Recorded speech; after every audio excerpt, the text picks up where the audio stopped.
We will continue, if we may, with what we have talking about last Sunday. Some of you probably were not here, so may I briefly restate what we were talking about.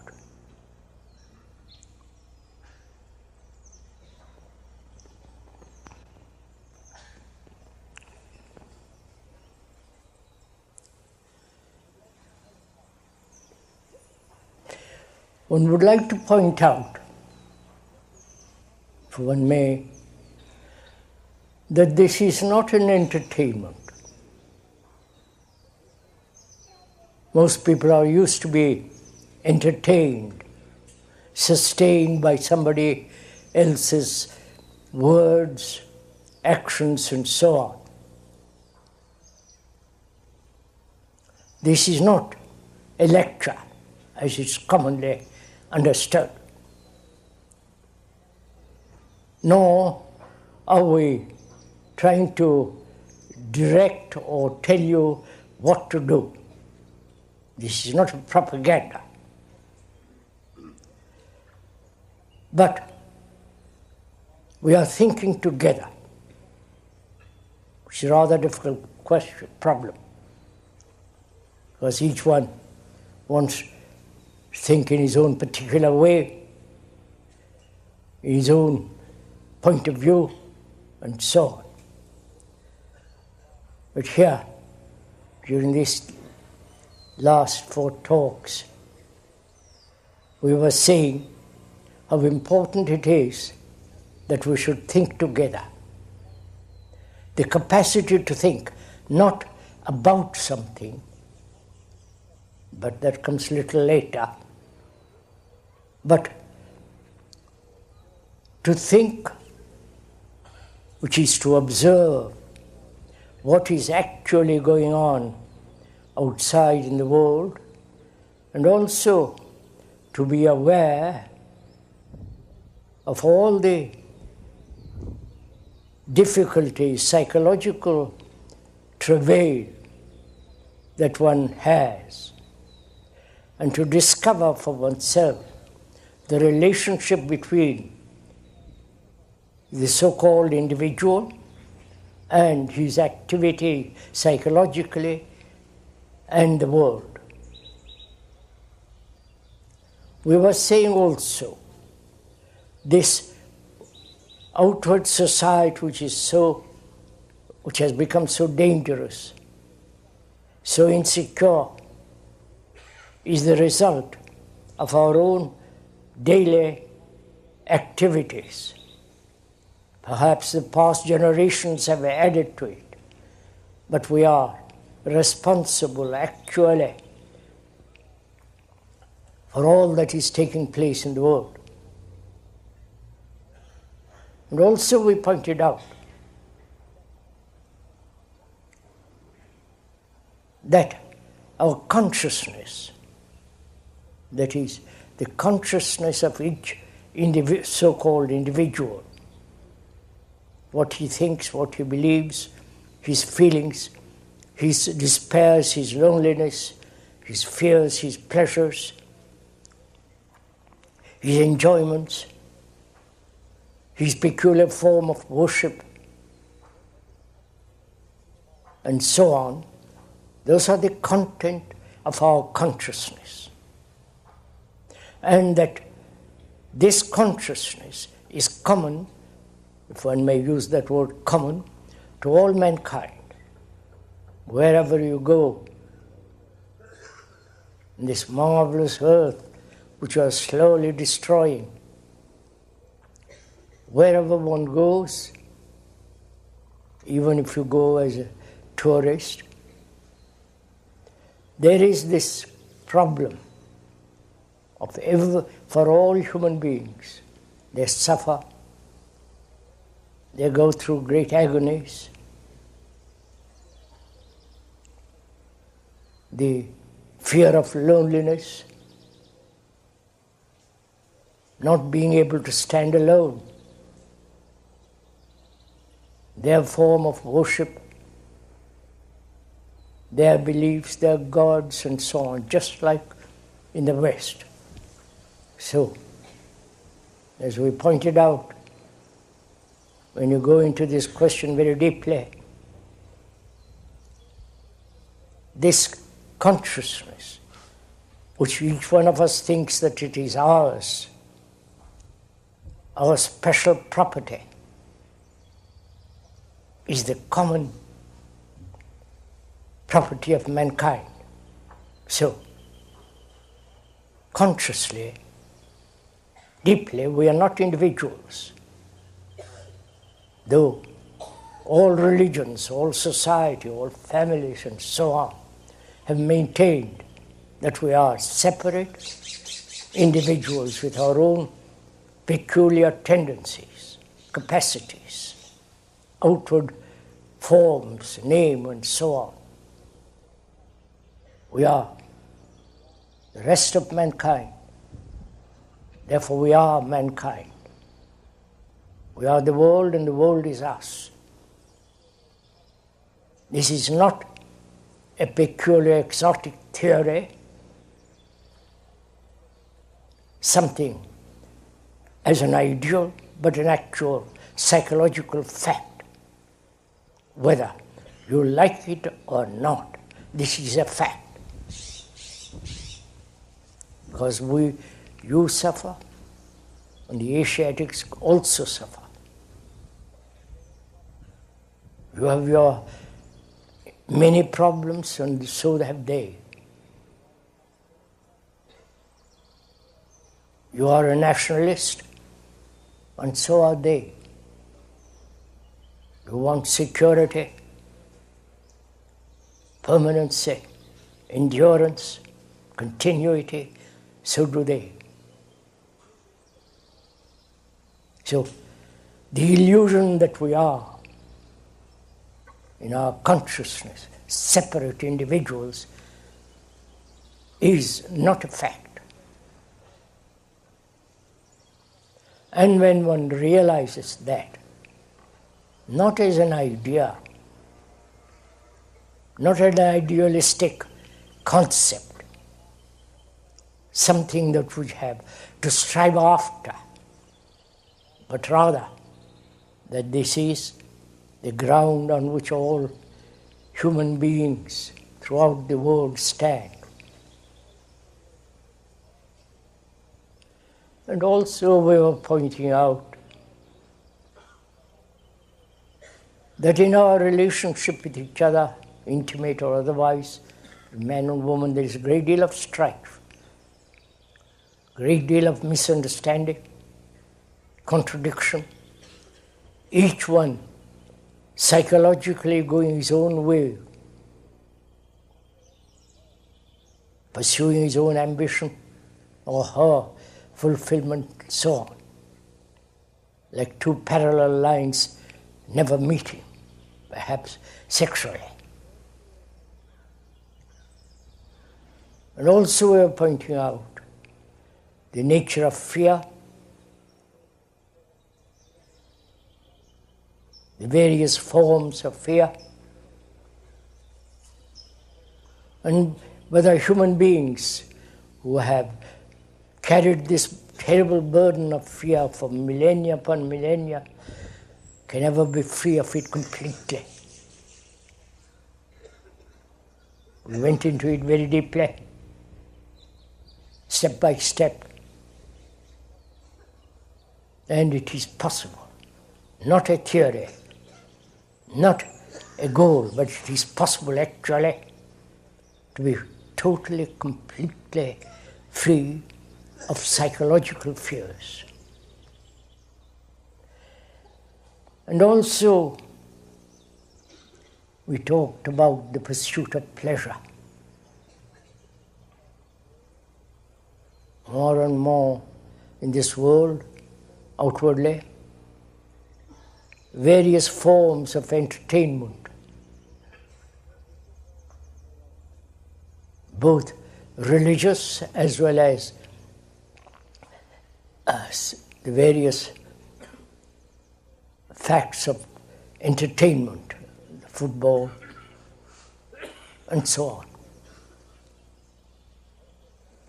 And we are also pointing out how mechanical we are becoming, repeating the same thing over and over and over again, which is what the computer is doing. It may do it more rapidly, more efficiently, more widely. But our own minds, our own feelings are repetitive. So, we're going to talk about this morning, if you will permit it,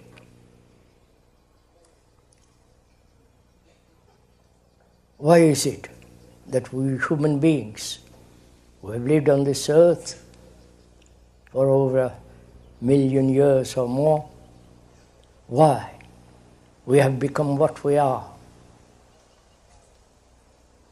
Brutal, violent, contradictory, killing each other in the name of God, in the name of country.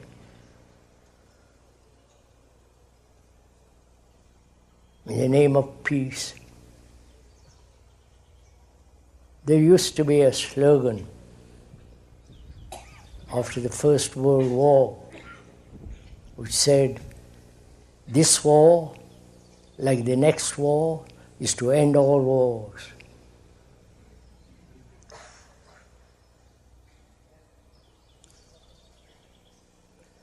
And this repetitive process of killing each other has been going on. Though we are highly educated, technologically we're extraordinarily efficient, but psychologically we are very, very primitive. And we were saying, why is it that we do not change? Why is it that there is no end to all this terrible, individualistic, competitive drive which is destroying the world?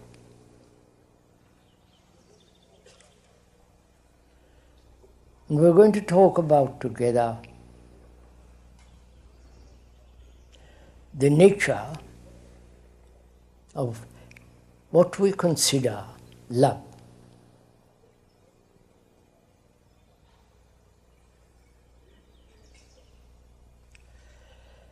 This has been a question that has existed among the ancient Egyptians, the ancient Hindus, and recently the Christian world, and the Islamic concept.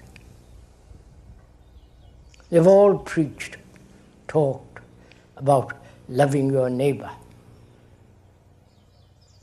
and so on.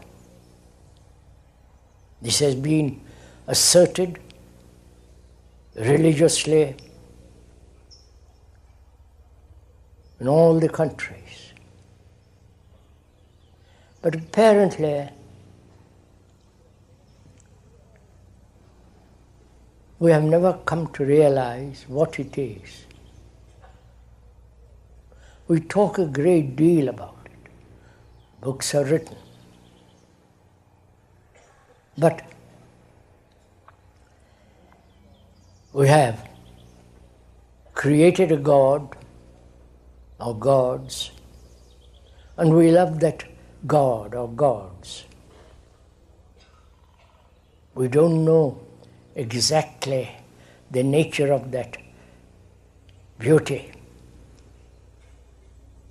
So we ought to, though we went to it briefly the other day, we ought to go into this question very deeply. Is it mere sensory responses? sexual pleasure. Please, as we say, this is not a talk. This is not the speaker asserting any point of view, but we are together examining. Please, I'll repeat over again, together. We are inquiring into the nature of what one calls love. So one must ask oneself whether it is mere sensory sexual responses, which more and more in the Western world, as well, now which is creeping into the Eastern world, it has been turned into pleasure. Is love pleasure? A form of entertainment?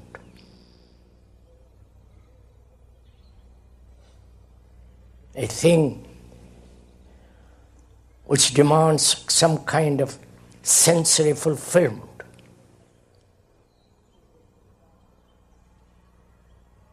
Is it desire? We went into the question of what is desire very carefully. Our desire arises and the demand of its fulfillment. When there is no fulfillment, there is frustration and all the neurotic activities of unfulfilled desire. We went into that. It would be unnecessary if you come for the first time, and one hopes that you will not mind if you will not go into it again.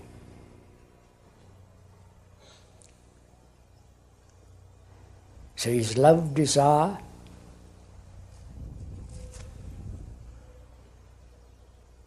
If it is, then all the complications, frustrations, the demand of its fulfillment, with all the conflicts that arise. So is love conflict? Please, one must repeat this again. You are asking these questions, not the speaker. The speaker is merely pointing out which you are, which you yourself are examining. Not merely verbally, intellectually, as a thing of passing by, but actually in daily life is love a movement which has continuity in pleasure and desire. You are asking the question.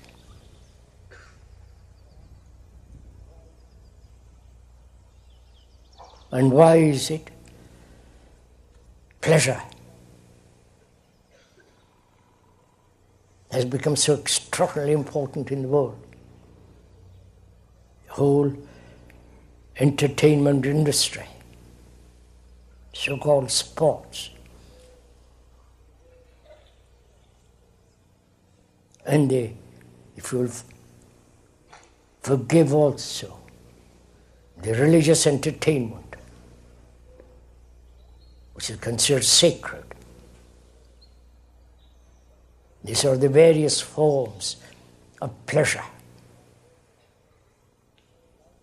And so one asks, is love a movement an endless movement of pleasure.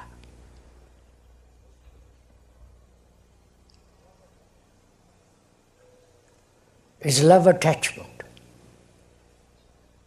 Attachment to a belief, to a concept, to knowledge, to a person, or to a symbol.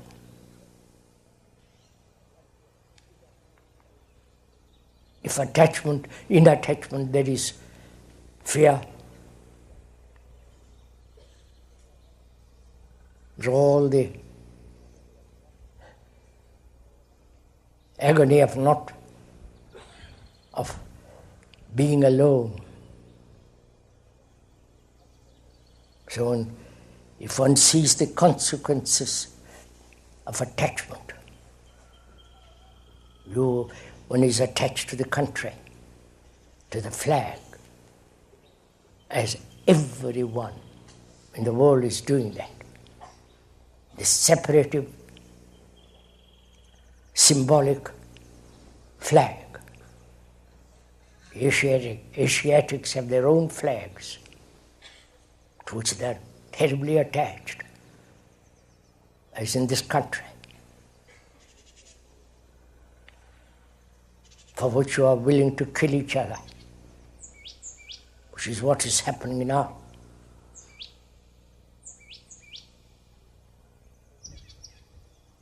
And we say, that's a principle that that a country which has become aggressive must be pushed back. And so we are willing to kill others. This has been the old repetition from the most ancient of days.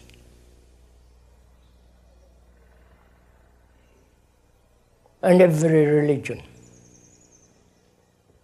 the most ancient ones and the recent ones of 2000 years, always said love. Do not kill.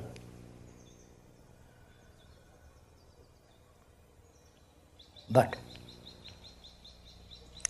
our pleasure overcomes this edict.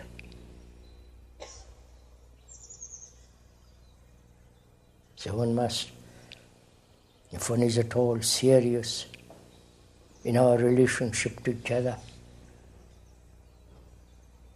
man and woman, the relationship with the rest of humanity, whether they're black, white, or purple, whatever color they be, in that relationship, why is there so much conflict? Is it that in that relationship we seek security, safety,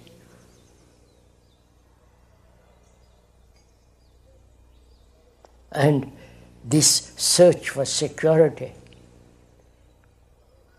in relationship, is that, and naturally fulfillment in that relationship, is that love? So please inquire, let's inquire together into this question very deeply. If all that is not love, the attachments,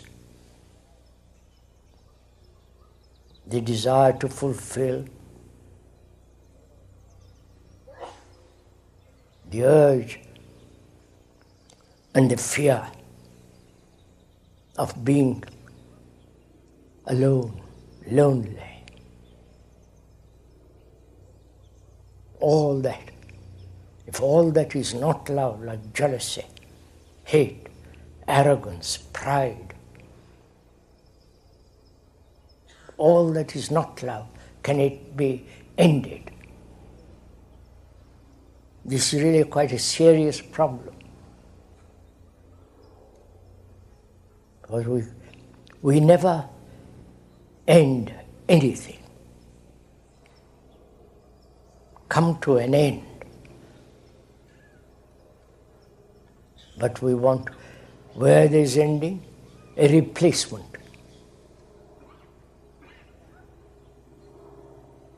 If I give up this, what will I have?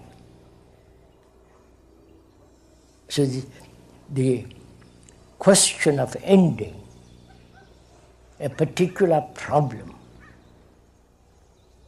is really quite important. The ending. Because after all, as we're going to discuss a little later,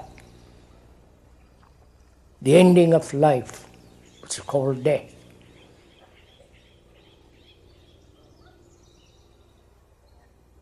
there you cannot argue, you cannot carry over anything.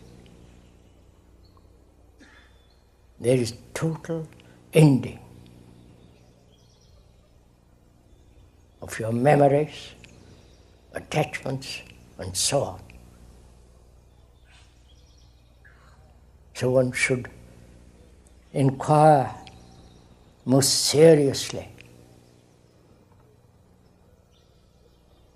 if there is an ending, not finding a substitution, not demanding a guarantee that if there is an ending of this, will there be that?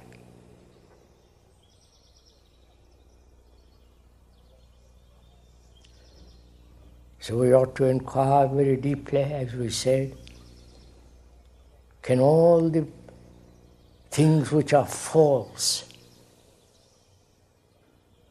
like pride, arrogance, attachment and the desires, pleasures and so on, which obviously are not love, can all that end?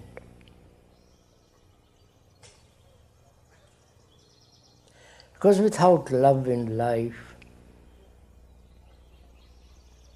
the perfume, the passion, the depth of life is lost. Life becomes very, very superficial.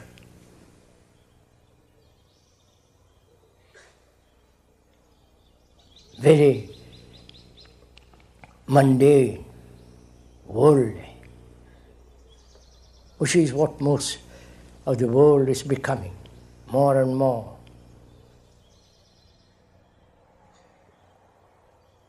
Because we have never found out for ourselves what it is to love another. Love is not a remembrance of past events and past pleasures.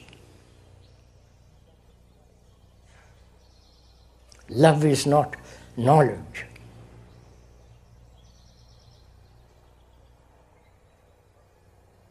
But yet knowledge has placed an extraordinary part in our life.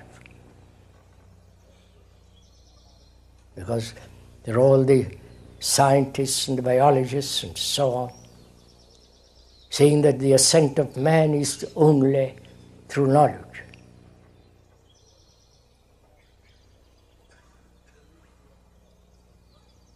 We so easily accept what the professionals say. We never inquire for ourselves. It's one of the calamities, I think, one may be wrong, that books have become so important. What other people have said and written.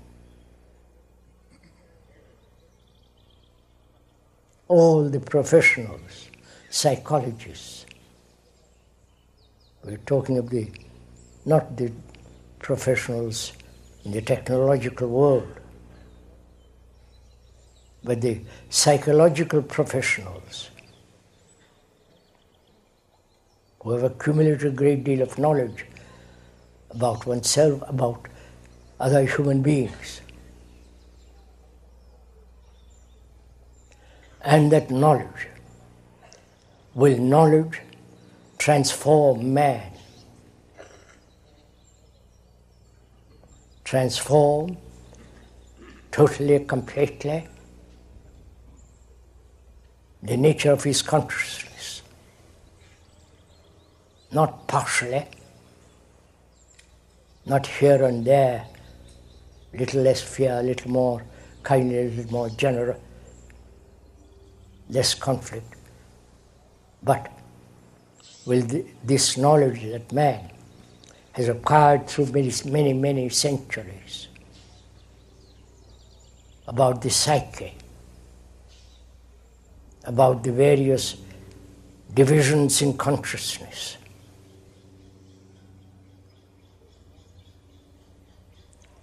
will knowledge, that is the accumulated information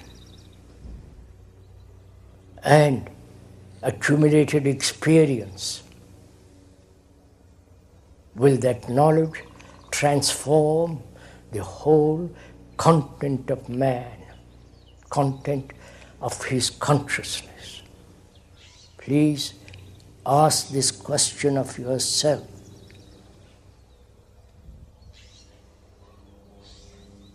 You have studied, you have inquired about yourself, or you have been told by other psychologists what you are, and you have accumulated knowledge about yourself. Perhaps not too much, but little. And that has that knowledge being always of the past.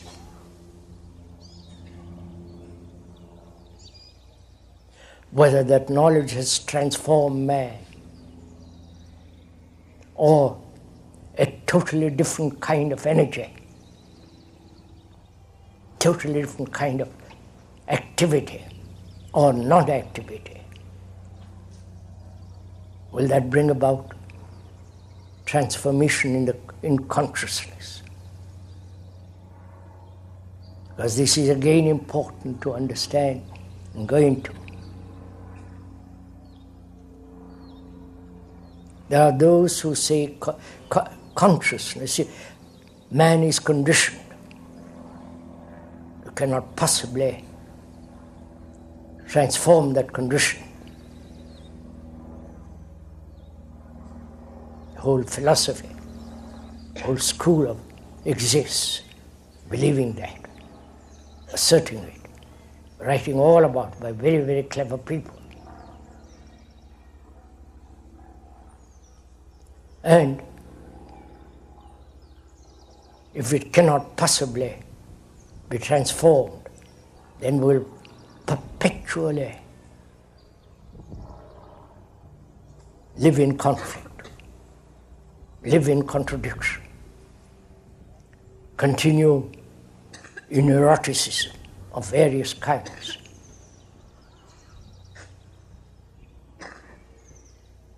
So, is knowledge of one's wife going to transform the conflict that exists between man and woman? So one has to ask, what place has knowledge?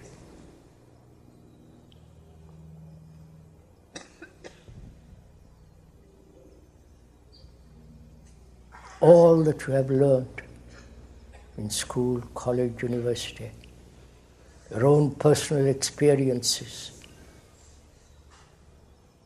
the accumulated reservoir of memory,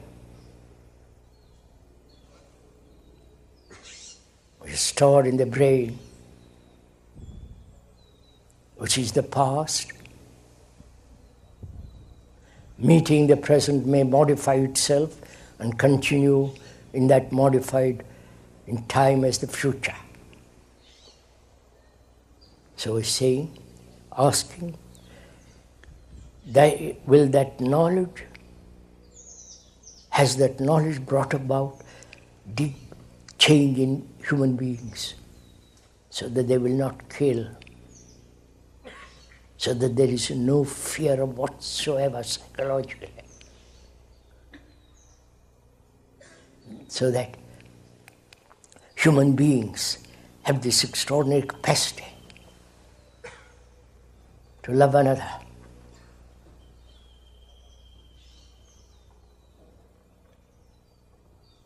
And has not knowledge become a barrier to love? Please do inquire into all this.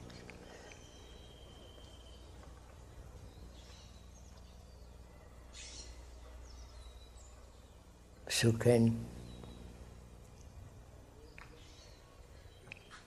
there be ending to all the things that prevent that perfume?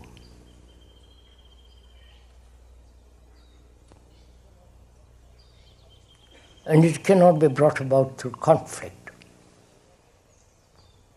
through struggle, through the assertion of will. For after all, will is the summation of desire, the essence of desire.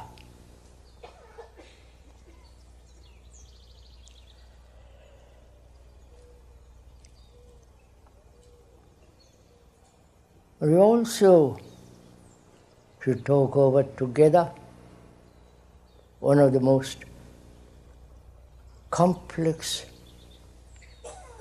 and apparently endless suffering. Suffering, not only separative, individualistic, personal suffering, but also the suffering of mankind. There have been so many wars, practically every year throughout the world for the last 5,000 years and more. War, that means every year killing, killing, killing. How many millions have suffered, shed tears, felt the flame of loneliness.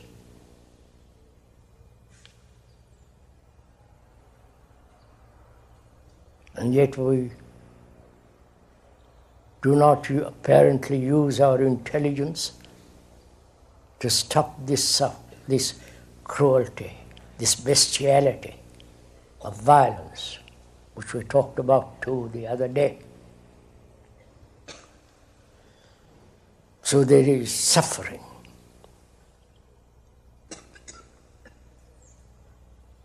Both physically and non-physically. The understanding of suffering non-physically will help physical suffering. So we must first inquire together into the nature of suffering, why human beings psychologically, inwardly go through agonies.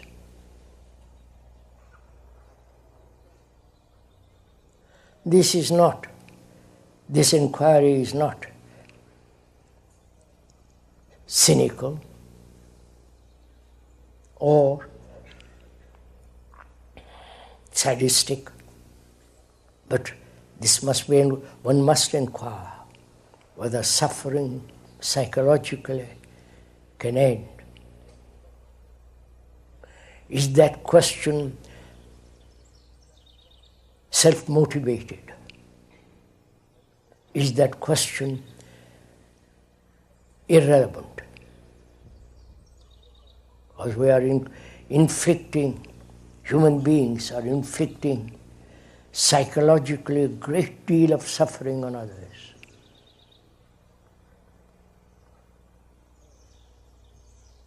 We get hurt deeply, which we talked about at the beginning of this talk, of these talks. That's also suffering, and the consequences of being hurt psychologically. We went into it, the resistance, the isolation, fears and so on.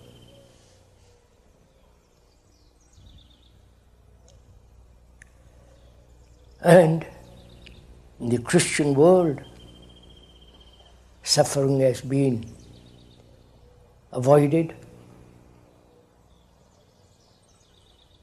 In the worship of a symbol. But suffering still exists.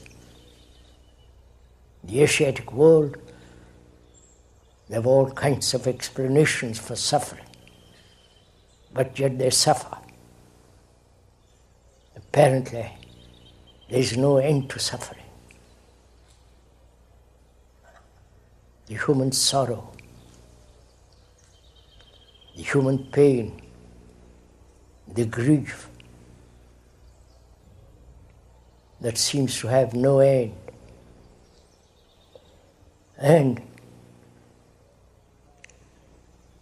we ought to inquire together, not verbally intellectual, but or romantically, find out whether it is possible, whether there is an ending completely of sorrow. Because where there is sorrow, there is no love. Where there is sorrow, there is no compassion.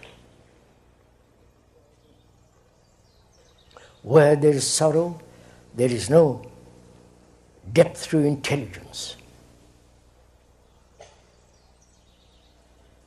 So one must go into this question. Who is it that suffers? This is related to the question of death also.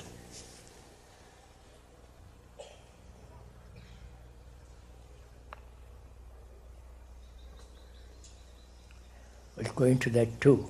There's time this morning. Who is it that goes through agony, tears, and utter loneliness and despair when you lose somebody whom you think you love?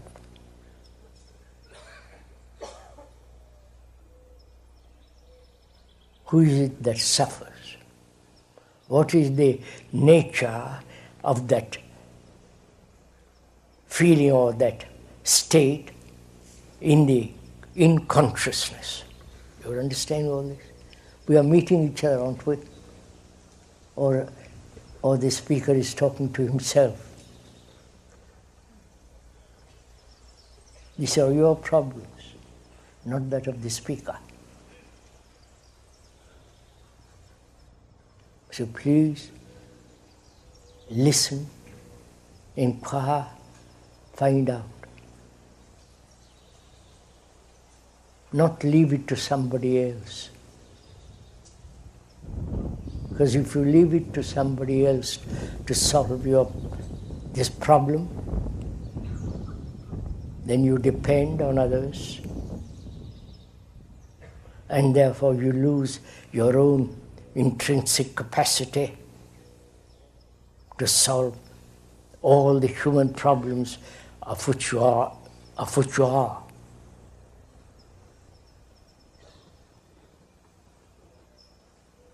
So we are asking, who is it that suffers?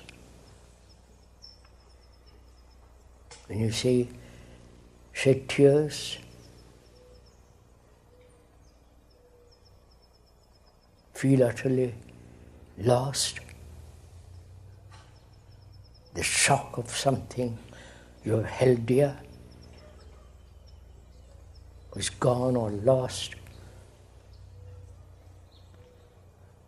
Who is it that has this feeling of great pain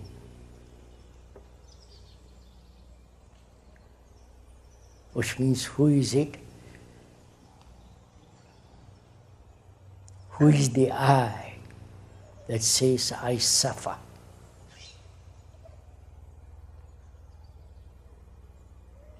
Who is this entity that feels this shock and the pain and the despair of loneliness? This is an important question to put to and to ask, because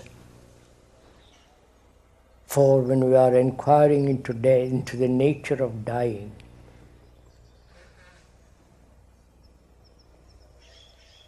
though on a lovely morning it may be morbid, but it's not.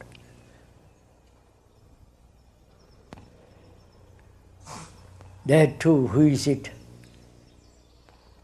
that's dying? Who is the psyche? What is the nature of the psyche, the me, the I, that suffers?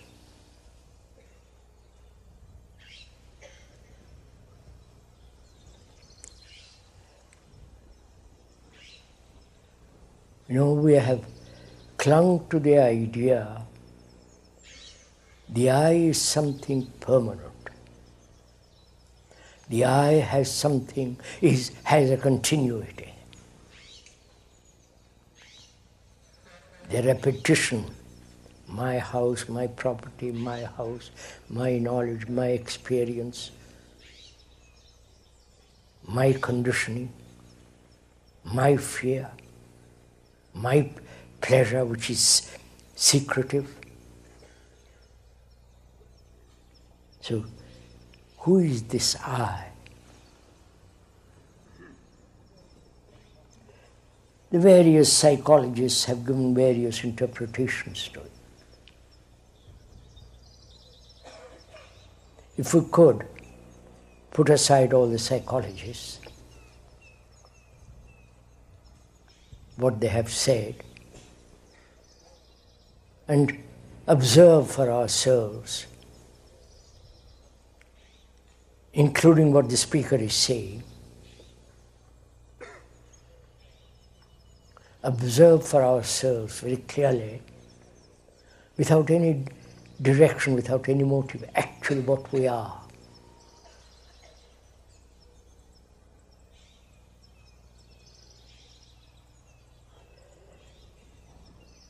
The ancient Greeks and the ancient Hindus have talked about knowing yourself, not according to some professional, but know yourself.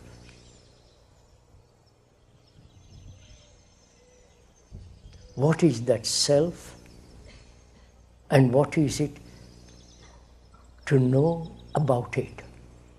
You see, what is the self, and to know about it, and what is the knowledge that is accumulated after knowing about it? You understand the question?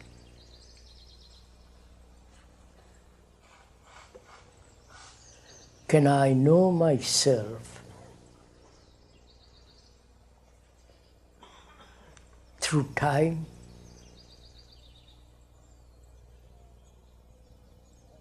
That is, I have observed myself, watched all the reactions in my relationship with another, intimate or otherwise. I've accumulated a great deal of knowledge through that observation. And when I observe again other reactions, other idiosyncrasies and sensory responses, that previous knowledge interprets what is actually happening. Right? Are you following all this?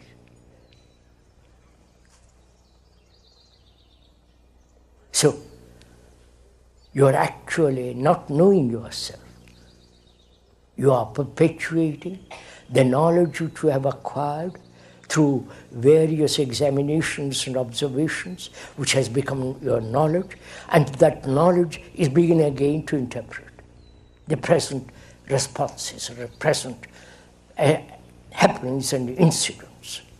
So you are perpetuating the knowledge which you have acquired, modified, and projecting into the future. This cycle is knowledge, action, learn from that action, which becomes further knowledge. So keep this cycle going.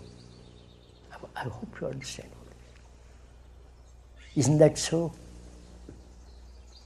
We are not telling you anything that you have not observed it yourself, if you have observed. So, to know oneself really deeply, previous remembrance, previous knowledge has no place. You have to observe each incident and each response as though for the first time. That is to know, observe, enter into the field of this immense life which is specialized as the me. Where there is the me, the self, there is no love.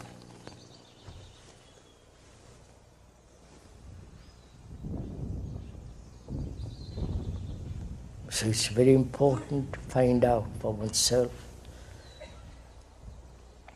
and not escape from this question. Because it's your life. It's your responsibility. If you merely avoid it and run away into various forms of entertainment, you are bringing about great disaster in the world, for which you are utterly, totally responsible. And where there is the ending of suffering, there is compassion. Suffering, the ending of it, is to have passion. There is a vast difference between lust and passion. Lust everybody knows.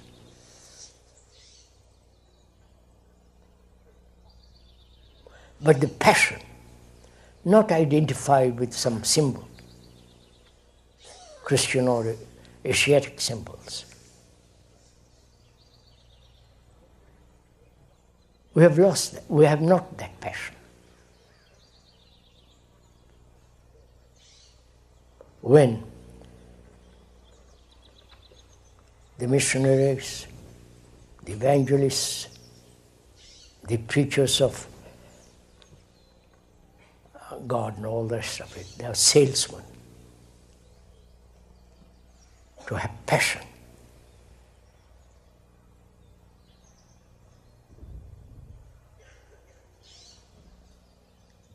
Passion to go, understand the brutality, the violence, the fears, and the agony, to resolve them.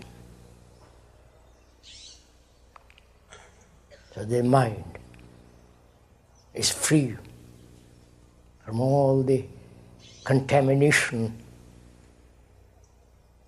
of struggle. Must have great energy for that, to go into this. But if one is merely caught in fear, pleasure is different from delight, watching something most beautiful. But the remembrance of it, the desire to continue in that remembrance is pleasure.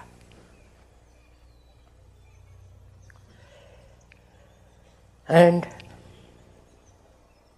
if we have time,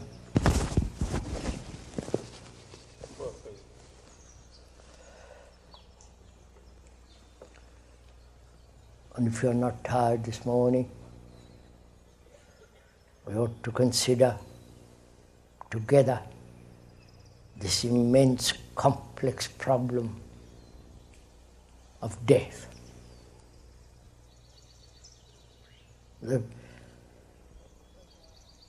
As pleasure, fear, attachment, hurt, the conflict in relationship, that's our daily reality. And death is also part of our life.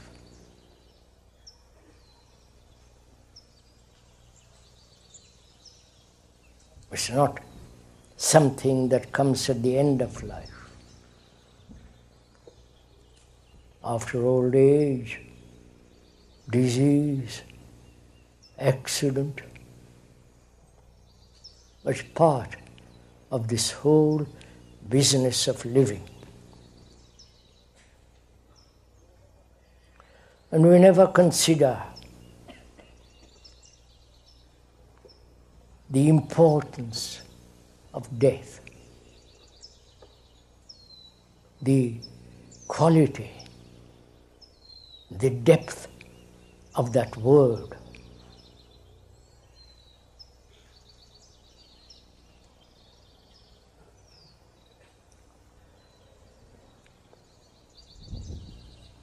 Most people are afraid of it.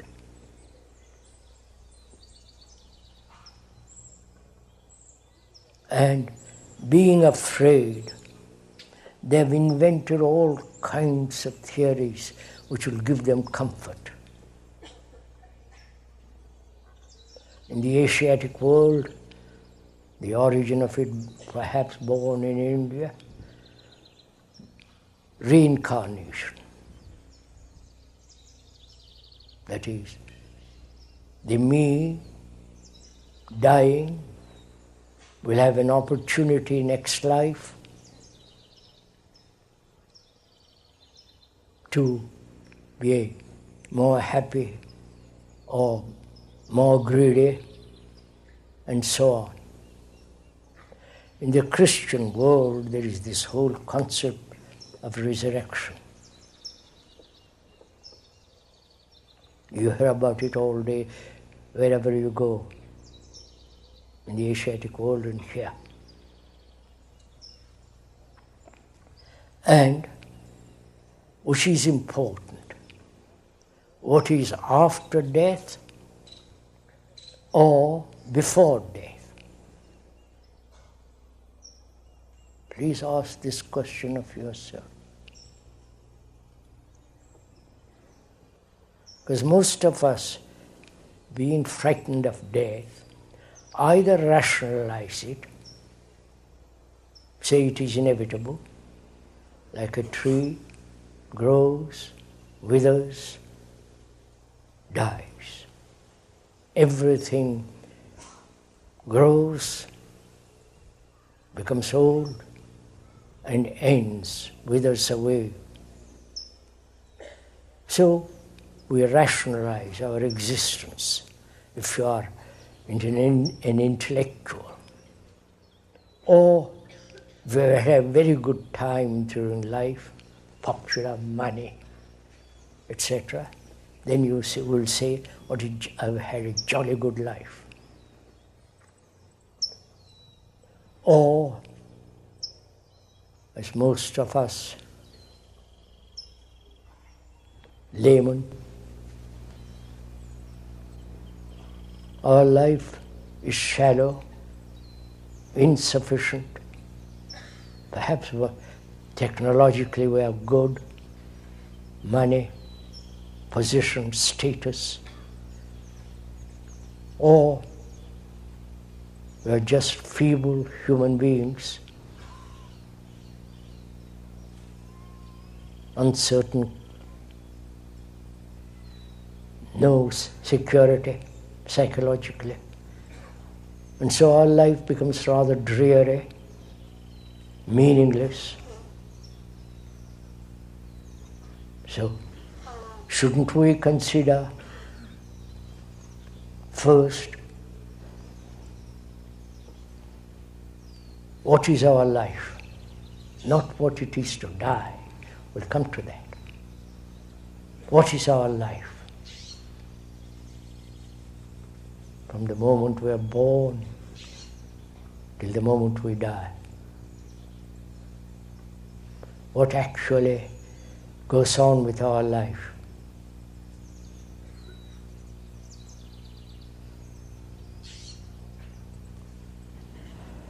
You know all about it, we don't have to repeat it.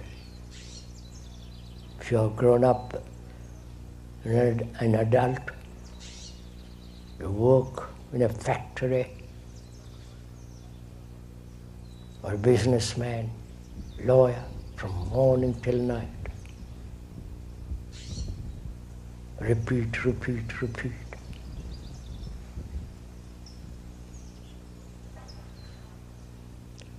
And if you're a housewife, you know all that business. One hasn't got to go into all the details of it. So our life is pretty shallow. Whether it's the scientist, or great philosophers, or generals or politicians, apart from their title and position, they are just like other human beings. Vain,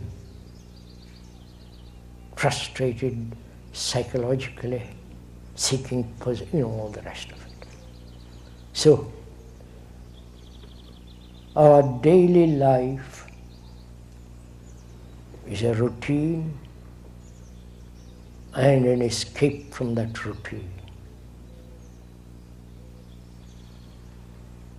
Our daily life is work, work, work, without any leisure.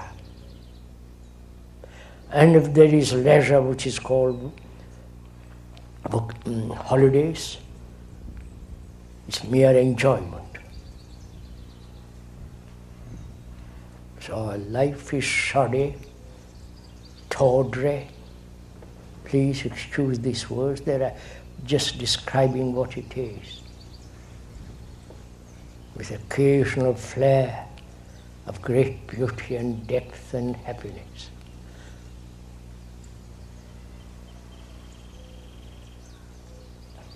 The ending of all that is to die.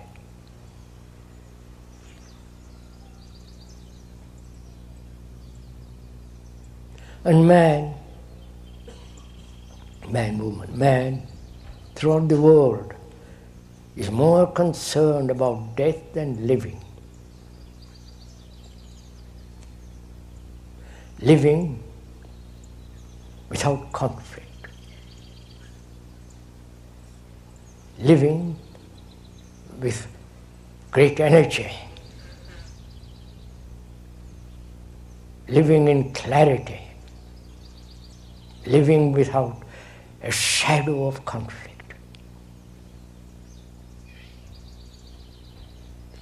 And that's possible only if fear ends completely, psychologically. Then there is no need for gods.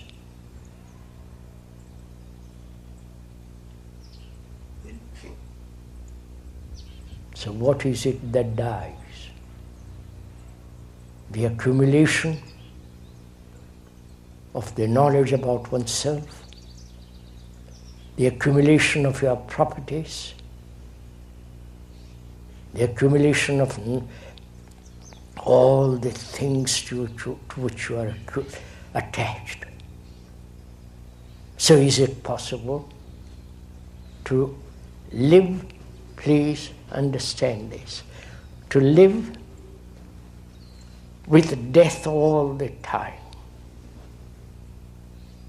That's the ending as you live everything, day after day.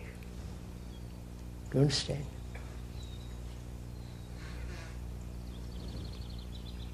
That means the mind is incarnating afresh each day. That is creation. That is a mind that's creative.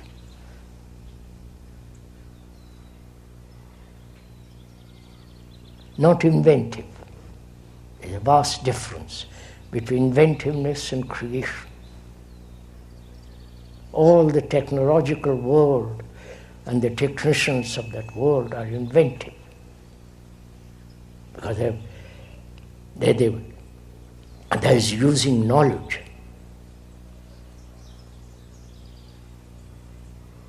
And from knowledge to knowledge they move, but they're never free from the knowledge. So that there is a new beginning totally.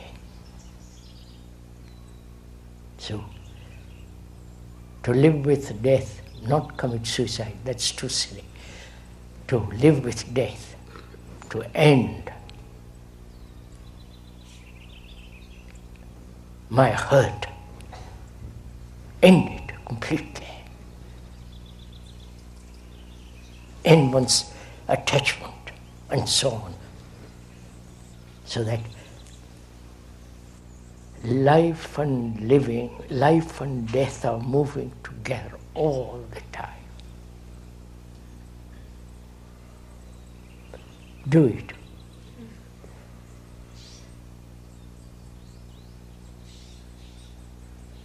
If one applies one's mind and energy to this inquiry and its activity,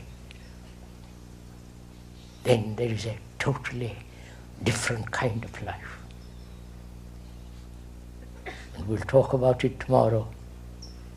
What place such a life in this world, and is that a religious life? And the place of a religious life in meditation and so on.